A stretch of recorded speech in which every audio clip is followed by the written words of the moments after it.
వాక్యాన్ని ప్రేమించి ఆసక్తితో చేరి వచ్చిన ప్రతి ఒక్కరికి మన ప్రభువు ప్రేరక్షకుడైన యేసుక్రీస్తు వారి నామంలో నా హృదయపూర్వక వందనాలు.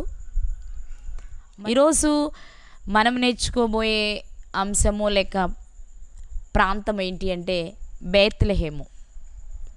నేను ఈ మాట అనగానే అదా మా అందరికీ బాగా తెలుసు అనిపిస్తుంది కదా. ఈరోజు మనం మాట్లాడుకుంటున్న ప్రాంతం పేరు బేత్లెహేము. నేను ఇలా అంటున్నప్పుడు అదే బెత్లెహేం కదా, బేత్లెహేం అంటుంది ఏంటి ఇవిడ అనుకుని ఉంటారు మీరు.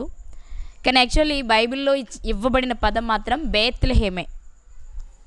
దాన్ని మనం అలవాటుగా బెత్లెహేం బెత్లెహేం అని అంటున్నాము. బైబిల్లో వ్రాయబడిన పేరు మాత్రం బేత్లెహేము. ఈరోజు ఈ ఊరు గూర్చి నేర్చుకోవడానికి ప్రయత్నం చేద్దాం. బేత్లెహేముకే ఎఫ్రాతా అనే మరొక పేరు కూడా ఉంది. కొన్ని సందర్భాల్లో ఈ రెండింటిని కలిపి బేత్లెహేం ఎఫ్రాతా అని కూడా పిలుస్తారు.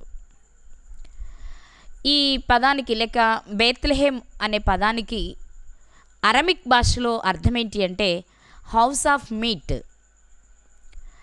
అదే హిబ్రూలో అయితే హౌస్ ఆఫ్ బ్రెడ్. మనందరం వాడుక భాషలో రొట్టెల ఇల్లు అని పిలుస్తూ ఉంటాం. బేత్లెహేం అనేది ఇజ్రాయేలు పాలస్తీనా దేశాలకు వివాదాస్పదమైన ఒక ప్రాంతం. ఇది ఎత్తైన కొండల మీద కట్టబడిన పట్టణం. ఈ పట్టణం సముద్ర మట్టానికి 775 మీటర్ల ఎత్తులో ఉంటుంది. ఇక ఈ బేత్లెహేం అనేది యెరూషలేముకు దగ్గరగా ఉంటుంది.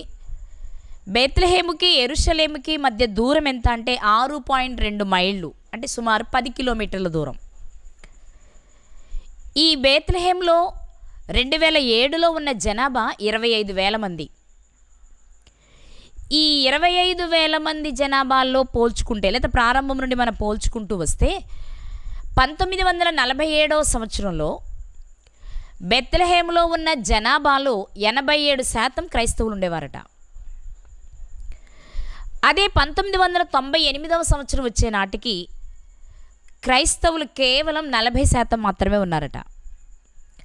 అదే 2016 వచ్చేటప్పటికి 16% ఉన్నారు. ఎందుకు ఇలా క్రైస్తవులు తగ్గిపోయారు ఆ ప్రాంతంలో అని ఆలోచిస్తే, ఆ బేత్లెహేముకి సమీపంగా ఉన్నటువంటి ఆ దేశాలలో జరిగే గొడవలు, యుద్ధాల వలన ప్రజలు భయపడి ఆ ప్రాంతం నుండి ఇతర ప్రాంతాలకు వలస వెళ్ళిపోయారట. అందువలన క్రైస్తవుల సంఖ్య బాగా తక్కువగా ఉంది. ఇక ఈ బేత్లెహేం గురించి మనం ఆలోచిస్తే అది చిన్న పట్టణమైనప్పటికీ బాగా ప్రపంచంలో గుర్తింపు పొందిన ప్రాంతం. దానికి ఒక ప్రధాన కారణం ఏంటి అంటే యేసుక్రీస్తు ప్రభువారు అక్కడ జన్మించటం. ఇక అది ఇంకా చెప్పాలి అంటే బేత్లెహేంలో బాగా ఆదాయం దేని ద్వారా వస్తుంది అంటే ఆ బేత్లెహేమును దర్శించడానికి వెళ్ళే ప్రజల వలన వచ్చే ఆదాయమే అక్కడ ఎక్కువట. అంటే బేత్లెహేం అనేది ఒక పర్యాటక కేంద్రంగా, పర్యాటక ప్రాంతంగా చరిత్రలో మిగిలిపోతే అలా జనులు అక్కడికి వెళ్ళి దర్శించి రావడం వలన అక్కడికి లక్షల మంది వెళ్తూ ఉంటారట చూడటానికి. అంత ఎక్కువ జనాభా వెళ్ళడం వలన వారి ద్వారా వచ్చే ఆదాయమే అక్కడ ఎక్కువట. ఇంకా చెప్పాలి అంటే ఆ బేత్లెహేముకు వచ్చే అన్ని ఆదాయాలలో కూడా 65% ఆదాయం ఈ పర్యాటకుల వలన వచ్చేదే ఉంటుందట. ఇంకా చెప్పాలి అంటే ఈ బేత్లెహేంలో యేసుక్రీస్తు వారు జన్మించడం చేత ఆ జన్మకు గుర్తైనటువంటి ఈరోజు ప్రపంచం జరుపుకునే క్రిస్మస్ని 3 తేదీల్లో జరుపుకుంటారట అక్కడ వారు. జనరల్గా మన వాళ్ళు డిసెంబర్ 25 జరుపుతారు, కానీ మన వైపు కూడా చాలా డేట్లు మారుతూ ఉంటాయి. కొన్ని చోట్ల జాన్యువరిలో కూడా చేస్తున్నట్టు చూస్తూ ఉంటాము. అయితే బేత్లెహేంలో 3 సార్లు క్రిస్మస్ జరుగుద్దట.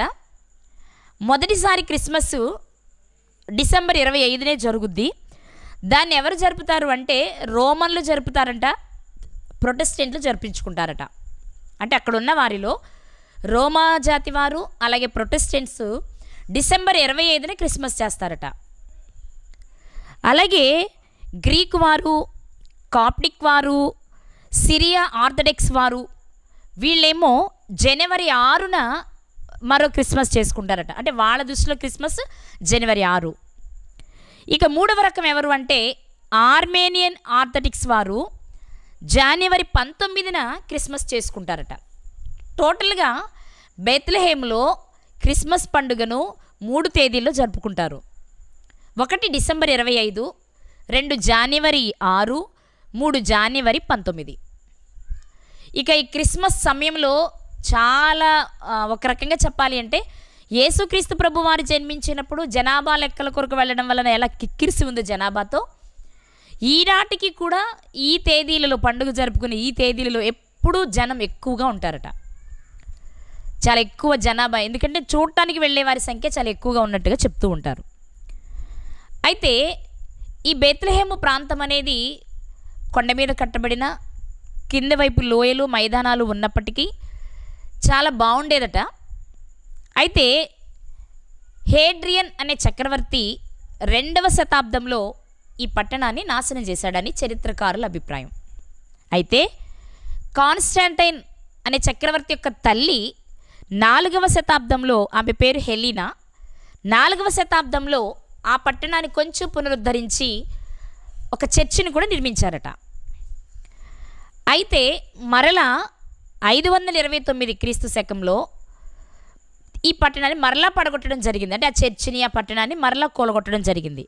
ఆ తర్వాత మొదటి జస్టీనియన్ అనే వ్యక్తి దీన్ని మరలా తిరిగి పునరుద్ధరించాడు. ఒక రకంగా చెప్పాలి అంటే మొదటి చిన్నగా ఉన్న గొప్పగా ప్రాచుర్యంలోకి వచ్చింది ఈ బెత్లెహేమ్ అనేది. ఇది హెడ్రియన్ అనే చక్రవర్తి పడగొడితే 2వ శతాబ్దంలో, 4వ శతాబ్దంలో కాన్స్టాంటైన్ తల్లి హెలీనా మరలా కట్టి ఒక చర్చిని కూడా నిర్మించింది.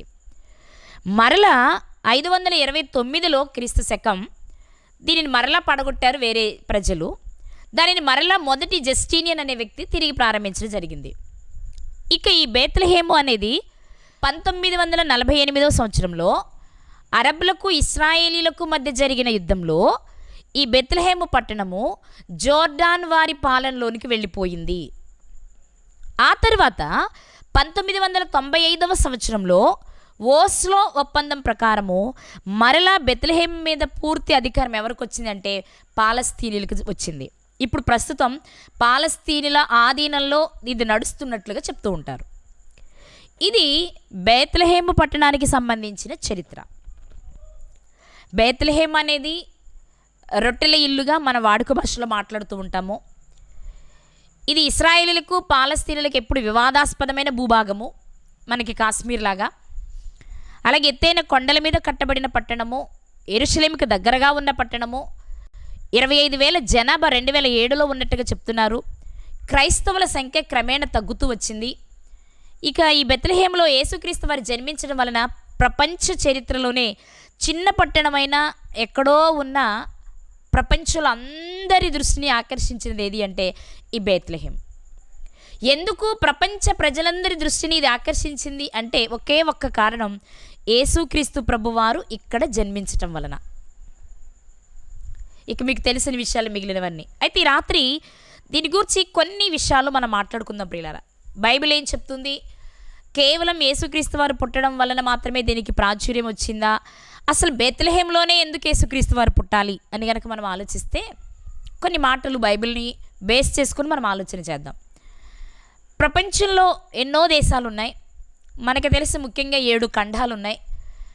ఇంచుమించు 200కు దగ్గరగా దేశాలు ఉన్నాయని మనం చరిత్రపరంగా మాట్లాడుకుంటూ ఉంటాం. మరి ఇన్ని ఖండాలలో, ఇన్ని దేశాలలో, ఇన్ని పట్టణాలలో యేసుక్రీస్తు ప్రభువారు బెత్లెహేములోనే ఎందుకు పుట్టాలి అని కనుక ఆలోచిస్తే, గత సంవత్సరాలలో అంటే పోయిన సంవత్సరం, అంతకుముందు సంవత్సరం మనం క్రిస్మస్ ప్రసంగాలు మాట్లాడుకున్నప్పుడు దాని గురించి మాట్లాడుకున్నాము. కాబట్టి అవి కాకుండా నేను వేరే విషయాలు మీతో పంచుకోవడానికి రాత్రి ప్రయత్నం చేస్తున్నా. యేసుక్రీస్తు ప్రభువారు బెత్లెహేములోనే జన్మించడానికి కారణం ఏంటి అని ఆలోచిస్తే, చరిత్ర చెప్తున్న విషయాలు ఒక్కసారి మనం మనస్సులోకి పెట్టుకోగలిగితే యేసుక్రీస్తు వారి గొప్పతనం కానీ ఆ ప్రాంతం చేసుకున్న పుణ్యం కానీ అనుకోవచ్చు. మనం భూమి మీద ఉన్న అన్ని ప్రాంతాలకు ఆరిన నేల ఉన్న మొత్తాన్ని మనం కొలత వేస్తే అన్నిటికీ సెంటర్ ప్లేస్ ఏది అంటే బెత్లెహేమ్ అట. టోటల్గా ఆరిన నేల మొత్తాన్ని మనం తీసుకుంటే దానికి 4 దిక్కులను మనం సూచించగలిగితే, అన్ని వైపులను మనం దృష్టిలో పెట్టుకుని చూస్తే అన్ని ప్రాంతాలకు సెంటర్ ప్లేస్ మధ్య భాగం ఏది అంటే బెత్లెహేమ్ అట. సో ప్రపంచం మొత్తానికి మధ్యలో ఉన్న ఈ ప్రాంతంలో యేసుక్రీస్తు వారు జన్మించడానికి ఒక కారణం ఏం చెప్తారు అంటే, ఆయన ప్రపంచ మానవాళందరికీ అవసరమైన వ్యక్తి కాబట్టి దేవుని సంకల్పం ప్రకారము ఆయన సెంటర్ ప్లేస్ అయిన బెత్లెహేములో జన్మించవలసి వచ్చింది అని చెప్తున్నారు. అంటే బెత్లెహేమునే ఎంచుకోవడానికి ఒక కారణం చెప్తున్నా, ఇదే కారణం అని చెప్పట్లేదు.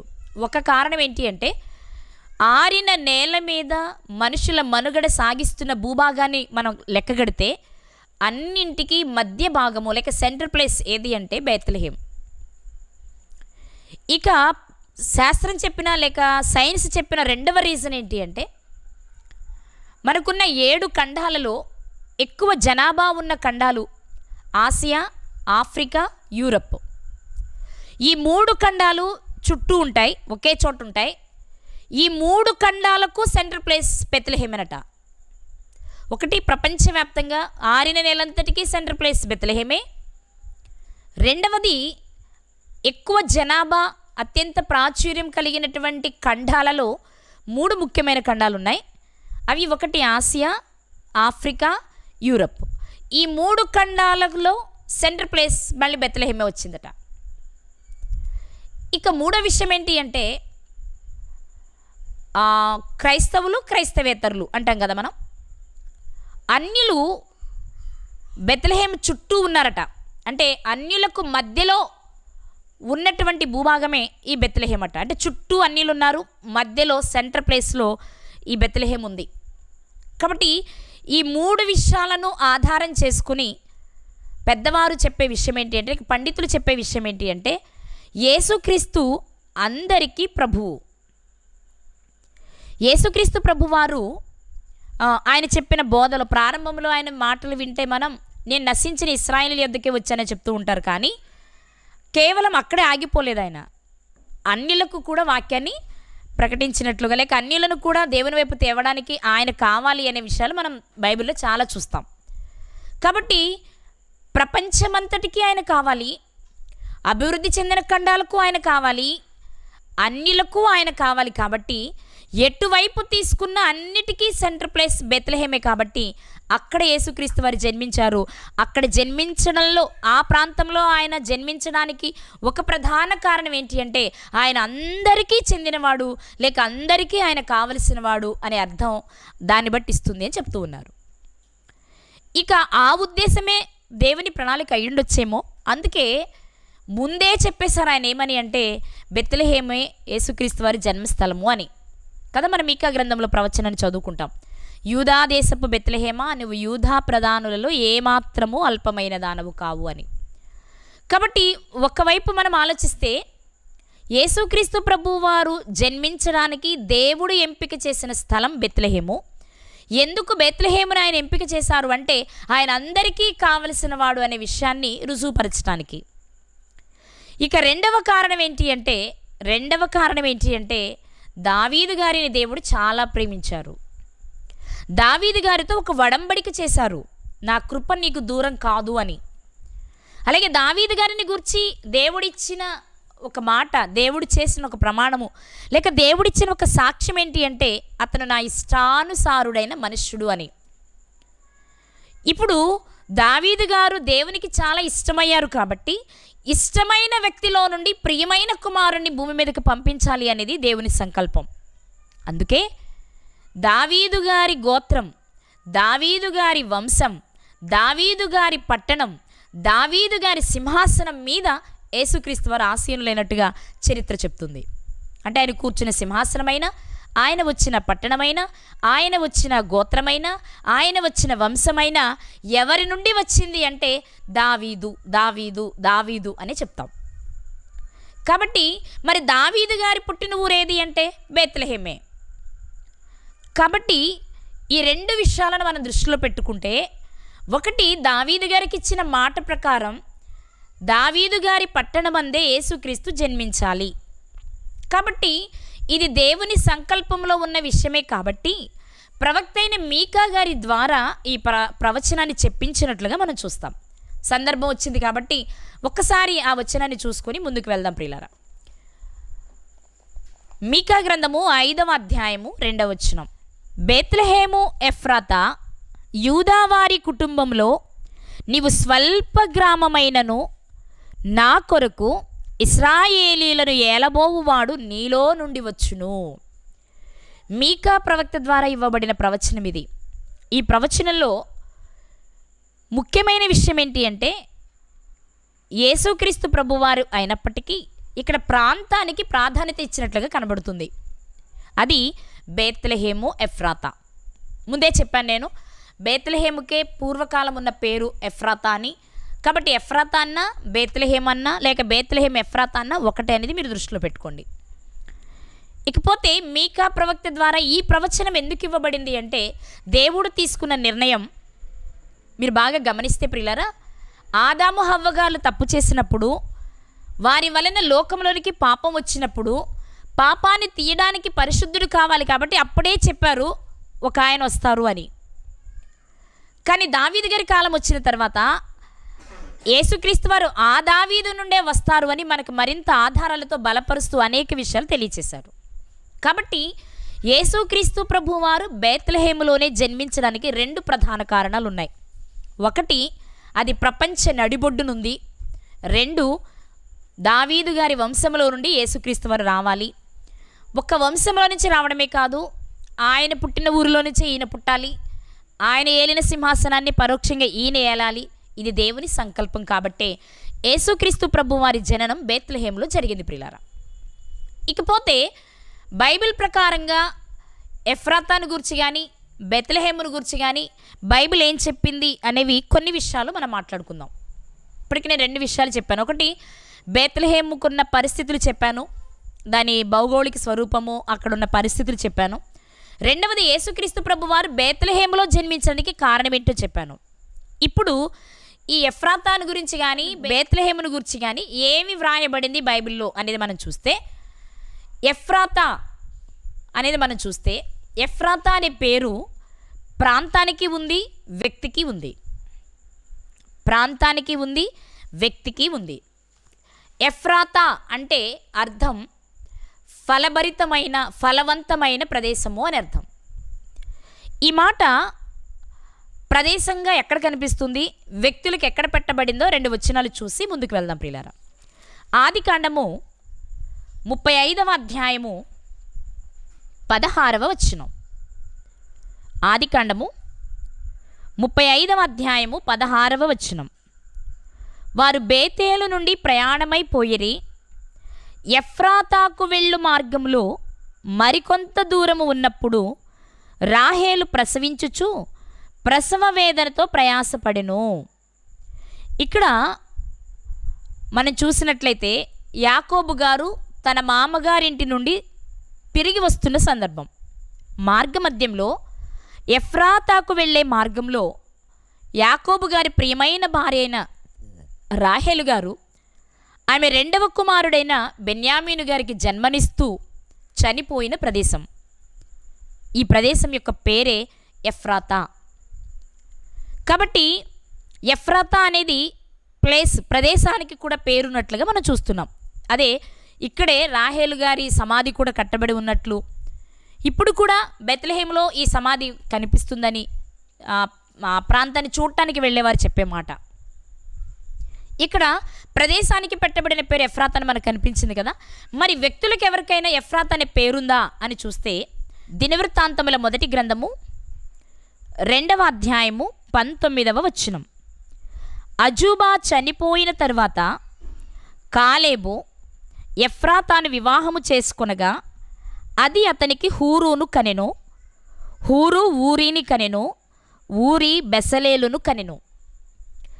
సందర్భం వచ్చింది కాబట్టి ఇక్కడ రెండు వచనాలు చదవడం జరిగింది ప్రియులారా. ఒకసారి గమనించాలి మీరు. ఇక్కడ ఎఫ్రాతా అనేది ప్రదేశం పేరు కాదు, ఓ వ్యక్తి పేరు. ఎవరి వ్యక్తి అంటే ఒక స్త్రీ. కాలేబు గారి భార్య. ఇక్కడ కాలేబు అనగానే అంటే చాలామంది యెహోషువ కాలేబు గారులు జ్ఞాపకం వస్తారు కదా. ఐగుప్తు నుండి బయలుదేరి కనానుకు చేరిన వారిలో బయలుదేరిన కాల్బలములో చేరిన ఇద్దరే ఉన్నారు. ఆ ఇద్దరు ఎవరు అంటే ఒకరు యెహోషువ, రెండు కాలేబు గారులు. సో చాలామంది కాలేబు అనే పేరు వినబడగానే యెహోషువ గారితో పాటు కనాను చేరిన కాలేబు గారు అనుకుంటారు. యాక్చువల్లీ కాలేబు గారులు కూడా ఇద్దరున్నారు. ఇప్పుడు మనం చదువుకున్న ఈ కాలేబు గారు యెహోషువ గారితో పాటు కనాను చేరిన కాలేబు గారు కాదు. మరలా చెప్తున్నా, దినవృత్తాంతముల మొదటి గ్రంథము 2వ అధ్యాయము 19వ వచనంలో మనం చదువుకున్న కాలేబు గారు అంటే మనం ఇక్కడికి ఎందుకు వచ్చామంటే ఎఫ్రాతా అనే పేరు కొరకు వచ్చాం. అది వ్యక్తులకు ఉంది అని చెప్పడానికి. ఈ ఎఫ్రాతా ఎవరు అంటే కాలేబు గారి భార్య లేక ఉపపత్ని. ఈ కాలేబు గారు ఎవరు అంటే యెహోషువ గారితో పాటు కనానుకు చేరిన వారు కాదు. మరి ఎవరు అంటే ఈయనెవరు అంటే మరొక మాట పైకి చూద్దాం. 18వ వచనం, హెస్రోను కుమారుడైన కాలేబు. హెస్రోను కుమారుడైన కాలేబు అజూబాను తన భార్యతో కొంతమంది పిల్లలు కన్నారు. అజూబా చనిపోయిన తర్వాత ఎఫ్రాతాని వివాహం చేసుకున్నారు. అయితే ఈ కాలేబు గారు ఎవరు అంటే హెస్రోను గారి కుమారుడు. అయితే యెహోషువ గారితో పాటు వచ్చిన కాలేబు గారు ఎవరు అంటే యెఫున్నె కుమారుడైన కాలేబు గారు. మీరు ఇక్కడ తండ్రి పేర్లు గుర్తించాలి. ఇద్దరూ యూదా గోత్రికులే, కానీ తండ్రుల పేర్లు వేరు. మీరు అనుకోవచ్చు ఈ ఇశ్రాయేలీలో లేక యూదులలో ఒక్కరికే 2-3 పేర్లు ఉంటాయి కదా అని. కానీ మరి అంత వివరించడం నాకు ఇప్పుడు సమయం కాదు. కానీ ఆ కాలేబు గారు వేరు, ఈ కాలేబు గారు వేరు. ఇంకా చెప్పాలి అంటే ఈ కాలేబు గారు ఇద్దరికి చెరొక కూతురు ఉన్నారు. ఇద్దరు కూతుర్ల పేరు కూడా అక్సనే మనకు ముందుకెళ్తే చరిత్రలో. ఇక మనం గమనిస్తే ఈ కాలేబు గారు ఎవరు అంటే హెస్రోను గారి కుమారుడు. మరి హెస్రోను గారు ఎవరు అంటే అదే అధ్యాయం 5వ వచనం చూడాలి మీరు. అంటే మీరు కన్ఫ్యూజ్ అవ్వకుండా కొంచెం చెప్తున్నాను ఇక్కడ సందర్భాన్ని బట్టి. దినవృత్తాంతముల మొదటి గ్రంథము 2వ అధ్యాయము 5వ వచనం, పెరేసు కుమారులు హెస్రోను, హామూలు. ఈ హెస్రోను గారు ఎవరు అంటే పెరేసు గారి కుమారుడు. పెరేసు గారు ఎవరు అంటే యూదా గారికి తన కోడలైన తామారు గారి వలన 2 కవలలు జన్మించారు. మీకు తెలుసు కదా, తామారు గారి వలన 2 కొడుకులు పుట్టారు యూదా గారికి. వారిలో పెద్ద కుమారుని పేరు పెరేస్, రెండో కుమారుని పేరు జెరహు. కాబట్టి మీకు ఒక ఆర్డర్ చెప్తాను, దృష్టిలో పెట్టుకోండి, వీలైతే రాసుకోండి. అబ్రాహాము గారి కుమారుడు ఇస్సాకు గారు, ఇస్సాకు గారి కుమారుడు యాకోబు గారు, యాకోబు గారి కుమారుడు యూదా గారు, యూదా గారి పెద్ద కుమారుడు అంటే తామారు గారి వలన పుట్టిన పెద్ద కుమారుడు పెరేసు గారు, పెరేసు గారి కుమారుడు హెస్రోను గారు, హెస్రోను గారి కుమారుడే కాలేబు గారు. కాబట్టి మీరు అర్థం చేసుకోవాల్సిన విషయం, ఈ కాలేబు గారు కనాను చేరిన వ్యక్తి కాదు. దీన్ని బట్టి మీకు అర్థం అవ్వాల్సింది ఏంటంటే మరొక కాలేబు గారు ఉన్నారు అని. అయితే మనకు కావాల్సిన పాయింట్ ఏంటి అంటే ఎఫ్రాతా అనేది ప్రదేశం, ప్రాంతం, ఊరి పేరు అని మనం చదువుకున్నాం. ఎక్కడ అంటే రాహేలు గారు మరణించింది ఆ ప్రదేశంలోనే. ఇక 2 ఎఫ్రాతా అనేది ఒక వ్యక్తి పేరు కూడా. ఆ వ్యక్తి ఎవరు అంటే కాలేబు గారి 2వ భార్య లేక మొదటి భార్య చనిపోతే ఆయన చేసుకున్న మరొక ఉపపత్ని పేరే ఎఫ్రాతా. ఇక్కడ మరొక విషయాన్ని చెప్తాను మీకు. ఈ ఎఫ్రాతా గారి వలన కాలేబు గారికి హూరు అనే కుమారుడు పుట్టారు. ఈ హూరు గారి నుండే ఊరు గారు పుట్టారు. ఈ ఊరి గారి నుండే బెస్సలేలు గారు పుట్టారు. ఈ బెస్సలేలు గారే ప్రత్యక్షపు గుడారములో వస్తువులు తయారు చేయడానికి దేవుడు ఎంపిక చేసుకున్న జ్ఞానాత్మ పూర్ణుడు. సో మీరు చాలా విషయాలు దీన్ని చదివితే మీకు అర్థమవుతుంది ప్రియులారా. మోషే గారి చేత దేవుడు ప్రత్యక్షపు గుడారాన్ని ఏర్పాటు చేయాలనుకున్నప్పుడు ప్రత్యక్షపు గుడారంలోని అతి పరిశుద్ధ స్థలములోని అతి ప్రాముఖ్యమైన వస్తువులు, మందసాన్ని తయారు చేయడానికి కానీ, కెరూబులు తయారు చేయడానికి కానీ, లేక దీపవృక్షానికి కానీ, ధూపవేదికకి కానీ, ప్రత్యక్షపు గుడారంలోని వస్తువులను తయారు చేయడానికి ఎవరిని పడితే వారితో తయారు చేయమని దేవుడు చెప్పలేదు. కానీ జ్ఞానాత్మ పూర్ణుడైన యూదా గోత్రములో నుండి వచ్చినటువంటి ఇదిగోండి ఈ కాలేబు గారి కుమారుడు అనగా ఎఫ్రాతా గారి వలన పుట్టినటువంటి హూరు గారి కుమారుడైన ఊరి గారి కుమారుడైన బెస్సలేలు గారి చేత ఏర్పాటు చేసినట్టుగా మనం చదువుతాం. మీకు వచనం కావాలి అంటే నిర్గమాకాండం 31వ అధ్యాయం 1వ వచనాన్ని మీరు నోట్ చేసుకోండి, తర్వాత చదువుకోండి. ఇక్కడ మీరు గమనించవలసిన 2 ప్రాముఖ్యమైన విషయాలు చెప్పాను ఎఫ్రాతా గారి సందర్భంలో. ఎఫ్రాతా గారు ఎవరు అంటే కాలేబు గారి భార్య. కాలేబు గారు ఎవరు అంటే పెరేసు గారి కుమారులలో నుంచి వచ్చినవాడు. పెరేసు గారు హెస్రోను గారికి, హెస్రోను గారు కాలేబు గారిని కన్నట్లు. ఇక్కడే రెండో విషయం ఏంటి అంటే, ప్రత్యక్షపు గుడారములోని వస్తువులను తయారు చేయడానికి దేవుని చేత ఎంపిక చేయబడిన బెసలేలు గారు కూడా ఈ కాలేబు గారి నుండి వచ్చిన వారే అని మీరు మర్చిపోకూడదు. సో ఎఫ్రాతా అనేది ఫలభరితమైన ప్రదేశం అని మాట్లాడుకుంటున్నాము. దీనిలో మీరు గుర్తించవలసిన విషయం ఏంటంటే, ఒకటి వ్యక్తుల పేరు ఎఫ్రాతా ఉంది, రెండు ప్రదేశము పేరు ఎఫ్రాతా ఉంది. ఇక బేత్లెహేం అనగానే మనందరికీ తెలిసింది ఏంటి అంటే, కేవలం ఊరు పేరు మాత్రమే. అది కూడా యేసుక్రీస్తు ప్రభువారు జన్మించిన ఊరు పేరే బేత్లెహేం అనుకుంటాం. కానీ ఇది కూడా చూద్దాం, బేత్లెహేం అనేది వ్యక్తుల పేర్లు కూడా ఉందా, కేవలం ప్రదేశానికి మాత్రమే పేర్లా అనేది చూద్దాం. ఇవన్నీ మాకెందుకండి అనొద్దు, అందరూ చెప్పేవి కామన్గా వింటారు మీరు. కానీ బైబిల్లో ఉన్న ఇతర విషయాలు కూడా మీరు నేర్చుకుంటే మంచిది కాబట్టి ఈ సమాచారం అంతా మీ దగ్గర తెచ్చాను నేను. సో ఎఫ్రాతా అనేది ప్లేస్కి ఉంది పేరు, పర్సన్కి ఉంది, వ్యక్తులకి ఉంది, ప్రదేశాలకి ఉంది. ఇక బెత్లెహేం అనేది, ఆ బేత్లెహేం అనేది ఎలా ఉంది అనేది ఒకసారి మనం చూస్తే, దినవృత్తాంతముల మొదటి గ్రంథము 2వ అధ్యాయము 51వ వచనం. దినవృత్తాంతముల మొదటి గ్రంథము 2వ అధ్యాయము 51వ వచనాన్ని మనం చూస్తే, బేత్లెహేము తండ్రి అయిన సెల్మాయును బేత్గాదేరు తండ్రి అయిన హారేపును అని ఉంది ఇక్కడ. మీరు గమనిస్తే 50వ వచనం నుండి మనం చదువుకుంటూ వస్తే, ఎఫ్రాతాకు జ్యేష్ఠుడిగా పుట్టిన హూరు కుమారుడైన కాలేబు కుమారులు ఎవరనగా, ఇక్కడ మీరు గమనించవలసిన విషయం ఏంటంటే, ఎఫ్రాతాకి కాలేబు గారికి మొదటి కుమారుడు హూరు అని చదువుకున్నాం కదా. హూరుతో పాటు ఇంకెంతమంది కుమారులు ఉన్నారంటే, అక్కడ కూడా మరో కాలేబు గారు ఉన్నారు. అంటే హూరు గారు ఏం చేశారంటే, తన తండ్రి గారి పేరు పెట్టుకున్నారు తన కుమారునికి. ఈ కాలేబు గారి కుమారులు ఎవరు అంటే, కిర్యత్యారీము తండ్రి అయిన శోబాలు.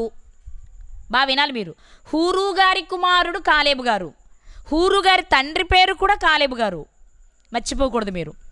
ఇక్కడ మనం హూరు గారి కుమారుడైన కాలేబు గారి కుమారులు చదువుతున్నప్పుడు కిర్యత్యారీము అనేది కనిపిస్తుంది.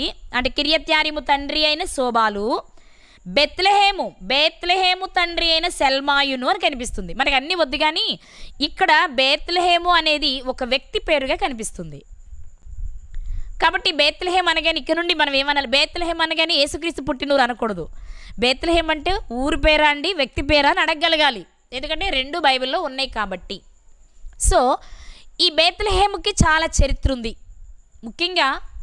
ముఖ్యంగా అందరికీ బాగా సుపరిచితమైంది యేసుక్రీస్తు వారు జన్మించడానికి మనం మాట్లాడుకుంటున్నాం కదా.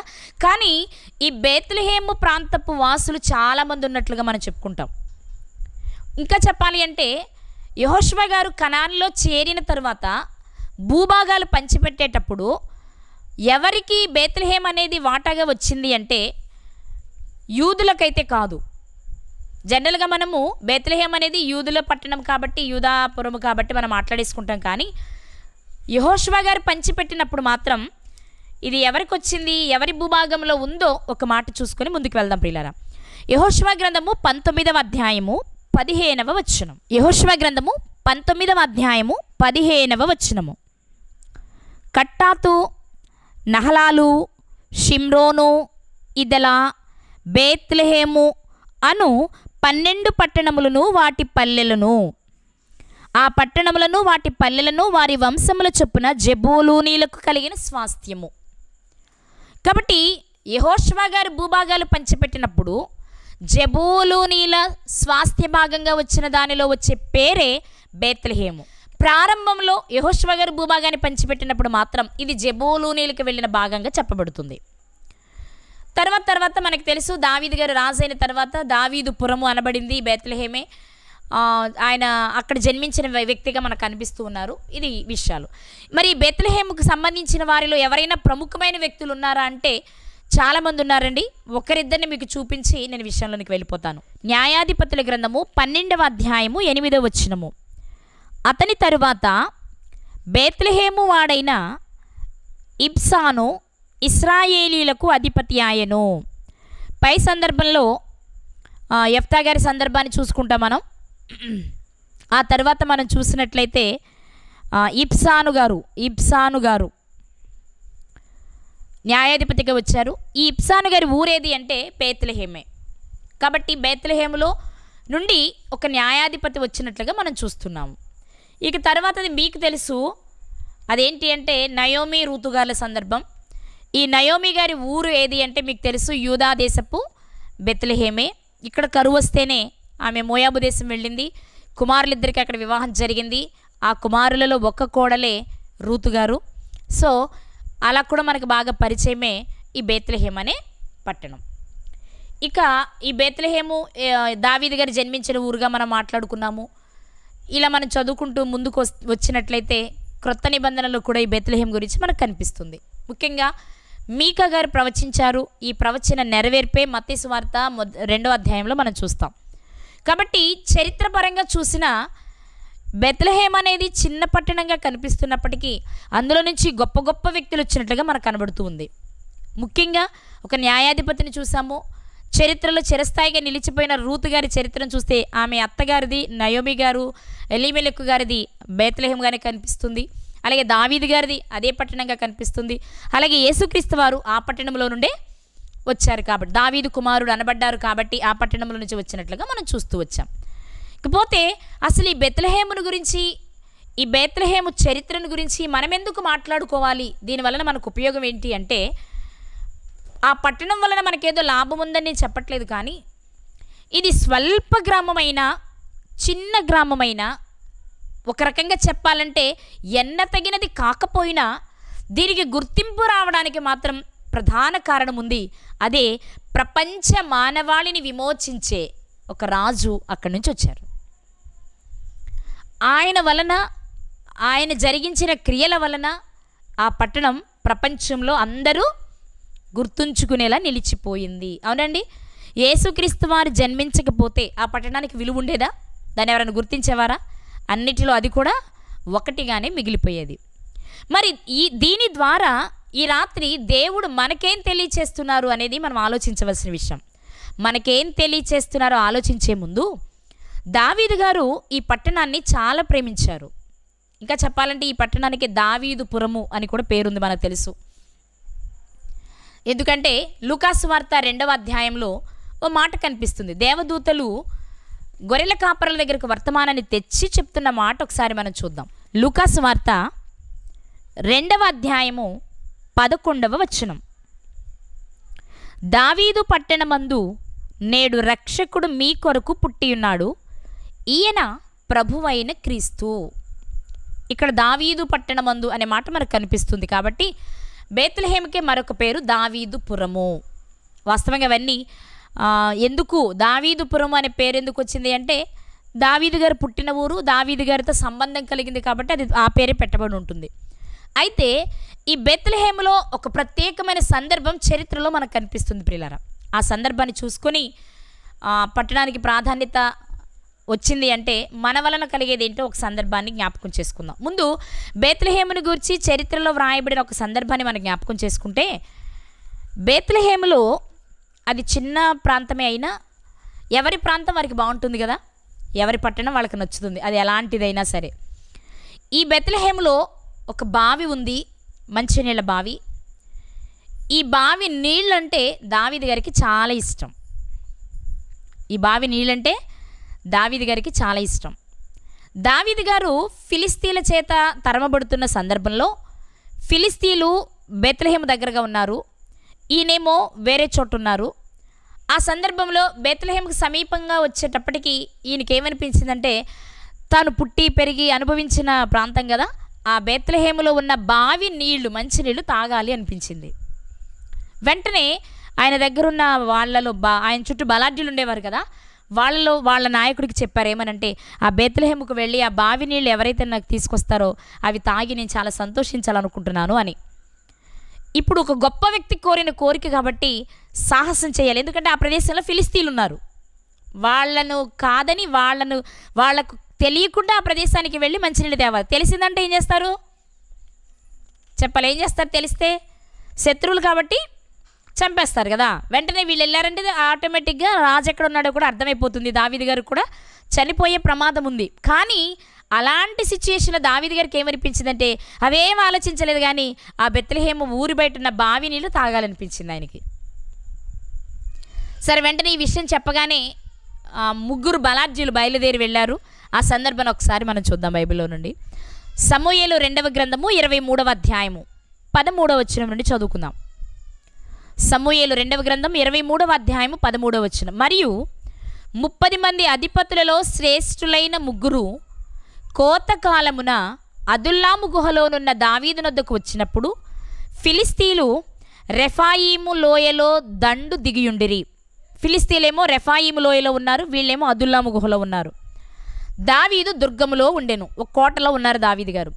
ఫిలిస్తీల దండు కావలి వారు బెత్లెహేములో ఉండిరి. బెత్లెహేములో ఎవరున్నారు? ఫిలిస్తీల దండు కావలి వారు అక్కడ ఉన్నారు.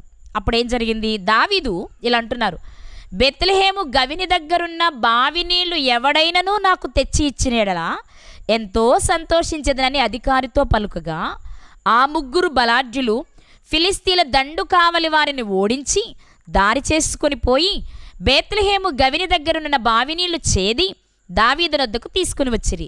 అయితే అతడు ఆ నీళ్లు త్రాగుటకు మనస్సు లేక యెహోవా సన్నిధిని పారబోసి, యెహోవా, నేను ఇవి త్రాగను, ప్రాణమునకు తెగించి పోయి తెచ్చిన వారి చేతి నీళ్లు త్రాగుదునా అని చెప్పి త్రాగనొల్లకుండెను. ఇక్కడ మీరు గమనిస్తే, అంటే దీని గురించి నేను వివరించే సమయం కాదు, నా టాపిక్ అది కాదు కాబట్టి జస్ట్ బెత్లెహేముకి సంబంధించిన విషయం కాబట్టి మీకు గుర్తు చేస్తున్నా. ఈయనేమో దుర్గంలో ఉన్నారు, ఫిలిస్తీన్ల దండు కావలి వారేమో బెత్లెహేములో ఉన్నారు. వారిని ఓడించి తీసుకొచ్చిన ముగ్గురు బలాఢ్యుల గురించి వ్రాయబడుతున్న సందర్భం ఇది. ఈ సందర్భంలో ఆయనకి ఏమనిపించింది?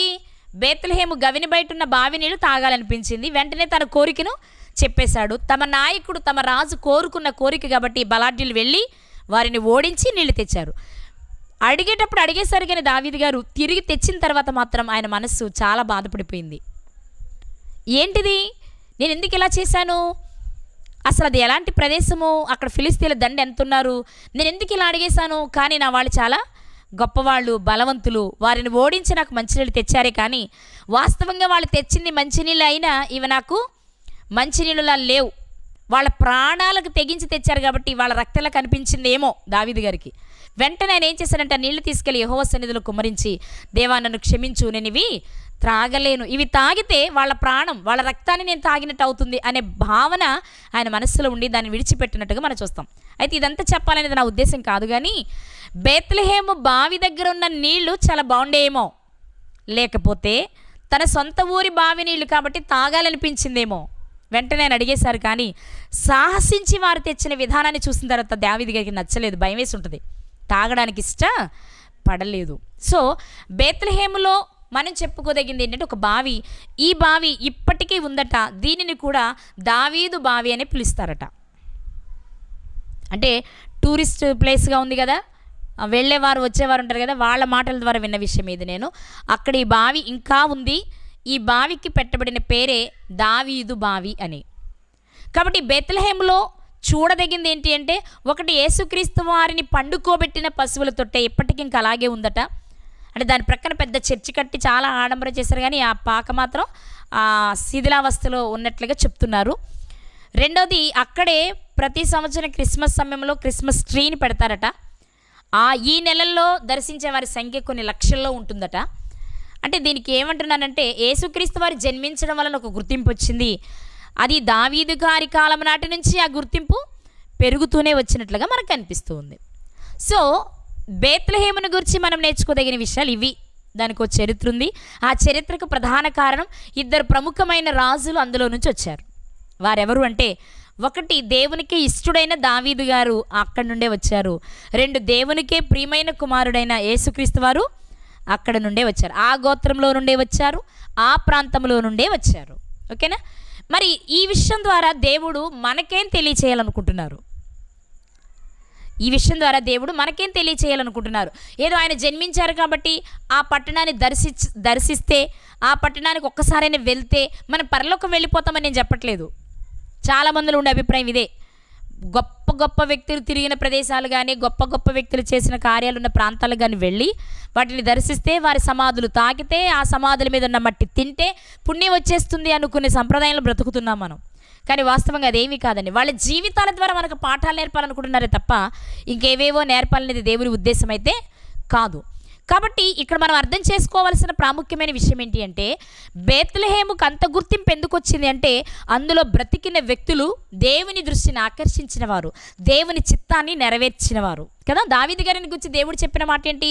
నా చిత్తానుసారమైన మనస్సు గల ఒక్కనిని కనుగొన్నాను అన్నారు. అప్పటికి ఆయన ఎక్కడున్నారు? దావీదు గారు ఆ బేత్లెహేంలోనే ఉన్నారు కదా. ఆ బేత్లెహేంలో ఆయన నివసిస్తూ ఉన్నారు. కాబట్టి నా చిత్తానుసారమైన మనస్సు గలవాడు అన్నారు. అలాగే యేసుక్రీస్తు వారిని ఉద్దేశించి ఏం చెప్పారు? నాకు ప్రియమైన కుమారుడు అన్నారు కదా. ఇక్కడ ఆ ప్రాంతంలో వారు పుట్టడం వలన గొప్పవారు అవలా, పుట్టిన వారు దేవుని కొరకు గొప్పగా బ్రతకడం వలన ఆ ప్రాంతానికి పేరు వచ్చింది. సో దీని ద్వారా దేవుడు ఈ రాత్రి మనకు తెలియచేసే విషయం ఏంటంటే, మనం ఎక్కడున్నాం, మనం ఎక్కడ జన్మించాం, మనం జన్మించిన ఊరు పల్లెటూరు అని గురించి ఈ పల్లెటూరులో పుట్టానేంటి అనుకో అక్కర్లేదు. మనం లేదా ఒక మంచి సిటీలో పుట్టామనుకోండి, నేను కాబట్టి సిటీలో పుట్టాను అనుకో అక్కర్లేదు. కానీ నువ్వు పుట్టిన ప్రాంతం ఏదైనా నీ బ్రతుకు ద్వారా నీ ప్రాంతానికి గుర్తింపు వస్తే అంతే చాలు. మనం చేసే పనులు, మనం చేసే క్రియలు మన ప్రాంతాన్ని ప్రపంచంలో అన్ని ప్రాంతాలకు పరిచయం చేసేలా ఉండాలి. ఎక్కడో చిన్న పల్లెటూరు అంటండి, కానీ వాళ్ళు ఎంత గొప్పగా ఉన్నారు, వారి బ్రతుకులు ఎంత గొప్పగా ఉన్నాయి అనుకునేలా ఉన్నప్పుడు మనం ఏ చిన్న ప్రాంతంలో ఉన్నా దాని గురించి మాట్లాడుకుంటూ ఉంటారు కదా. ఇటీవల కాలంలో తెలంగాణలో ఎలక్షన్స్ జరిగినాయి కదా. ఆ సమయంలో తెలంగాణలో ఒక అమ్మాయి బరెలక్క శిరీష అనే అమ్మాయి మాట్లాడుకుంటుంది. ఆమె చాలా పేద ఇంటి అమ్మాయిలా అనిపిస్తుంది, చిన్న పల్లెటూరు చిన్న వాతావరణంలో బ్రతికిన అమ్మాయిలా అనిపించింది. కానీ ప్రపంచమంతా ఆ ప్రాంతం కానీ అమ్మాయి కానీ ఆకర్షించడానికి కారణం ఏంటి? ఆమె చేసిన ఒక పనిని బట్టి. అది మంచిదా చెడుదా కాదు నేను మాట్లాడుతుంది. ఆ ఎలక్షన్లో ఇండిపెండెంట్ అభ్యర్థిగా ఆమె నామినేషన్ వేసింది. ఇది ఆకర్షించింది. ముగ్గురితోనూ నామినేషన్ వేసిన ఆమె ప్రచార సమయానికి వచ్చేటప్పటికి ఆఖరి రోజుకి 500 కార్లతో ఆమె ప్రచారం చేసింది. గెలిచిందా ఓడింది అనేది మాట చెప్పట్ల నేను. కానీ ఆ టైంలో ఆ 10 రోజులు కూడా వార్తలన్నీ ఆమె గుర్చే. లోక సంబంధంగా 5 ఏళ్ల పదవి ఉండే దాని కొరకు ఆమె చేసిన చిన్న ప్రయత్నమే ప్రపంచాన్ని ఆకర్షించి చాలా దేశాల వాళ్ళు ఆమెకు సపోర్ట్ చేసినట్టుగా మనం చూసాం వార్తల్లో. 5 సంవత్సరాల పదవీ కాలం కోసం ఆమె వేసిన నామినేషన్ బట్టి ఆమె ప్రపంచ దేశాలను ఆకర్షిస్తే, దేవుడు మనకిచ్చిన ఆయుష్ కాలంలో దేవుని కొరకు బ్రతకడానికి మనం ప్రయత్నం చేస్తే మనల్ని బట్టి మనం ఉన్న ప్రాంతానికి గుర్తింపు రాదంటారా? ఖచ్చితంగా వస్తుంది కదా. మంచైనా ఆ ప్రాంతానికి గుర్తింపే, చెడైనా ఆ ప్రాంతానికి గుర్తింపే.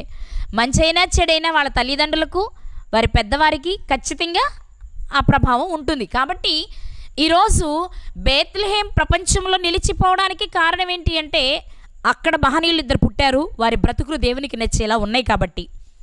మరి ఈరోజు మనలను బట్టి మనం పుట్టిన ప్రాంతం కానీ మనం పెరుగుతున్న ప్రాంతం కానీ ఎవరికైనా తెలిసేలా మన బ్రతుకులు ఉన్నాయా? ఇది మనం ఆలోచించవలసిన విషయం. అసలు మన జీవితం, మనందరి జీవితాలు, సత్యవాక్యాన్ని తెలిసిన మనందరి జీవితాలు దేవునికి అనుకూలంగా ఉంటే ఖచ్చితంగా మన ప్రాంతం అనేక మందికి ఆదర్శంగా నిలుస్తుంది.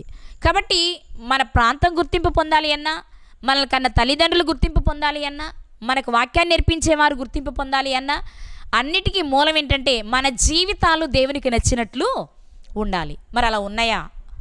ఈరోజు బేత్లెహేం అడుగుతుంది ఏంటి అంటే, నీ జీవితం బాగుంటే నీవు పుట్టిన ఊరు లేదా నువ్వు పెరుగుతున్న ఊరు కూడా అనేక మందికి పరిచయం చేసే అవకాశం నీకు వస్తుంది. నీ బ్రతుకు ఎలా ఉంది అని ప్రశ్నిస్తుంది. ఒక్కసారి మనల్ని మనం పరీక్ష చేసుకుందాం. సత్యాన్ని తెలుసుకుంటున్న మనము సత్యాన్ని అనేక మందికి తెలియచేసేవారిగా ఉందాం. దేవునికి మహిమ తెచ్చే జీవితాలు జీవించడానికి ప్రయత్నించేద్దాం.